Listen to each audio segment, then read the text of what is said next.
The next area of executive function I'd like to talk about is difficult for a lot of parents to understand, but when they do understand it, they realize it's at the source of a lot of their frustration, especially, at home.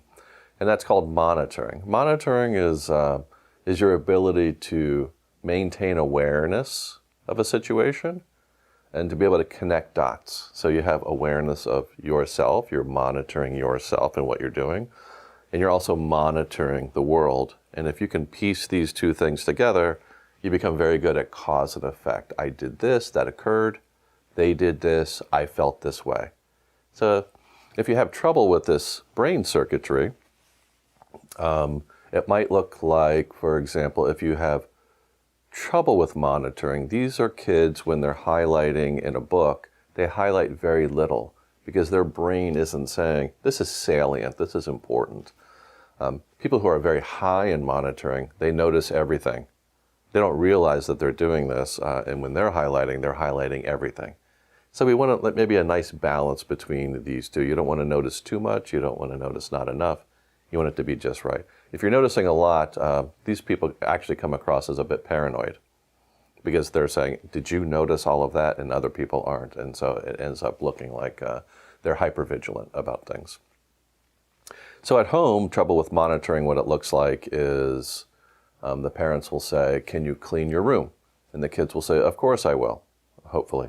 And then when the parents come in later, they realize that there's a lot of stuff still scattered all over the floor, and the parents will think, this is the false attribution, they'll believe that their kids were just trying to get one over on them, maybe even not telling the full truth.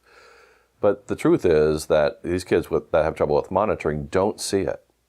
They're not aware of it.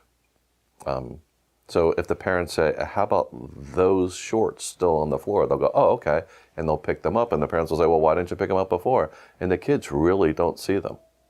Or if they're cleaning up their place after dinner, they'll leave, let's say, a cup or a plate or a napkin. And the parents will become frustrated like this because they make this false attribution that these kids are doing this intentionally just to try to get one over on them so they don't have to do the work.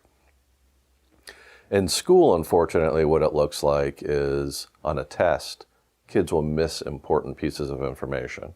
So I get kids who come in who are brilliant, let's say in math, and they're doing calculus, and they do all of the calculus part correctly, and then when they get down to the bottom where it's all the clerical part, it'll be solving 3 minus 7, and they'll write -21, and now the entire problem is wrong.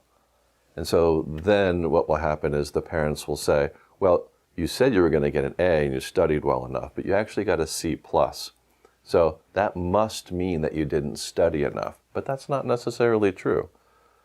These kids know the material, they just make these little careless errors in their work because of trouble with monitoring. This is a tough one to work around, but at HeadWorks what we try to do is teach kids strategies through the use of acronyms about how to go through and drill down into your work and check it for accuracy.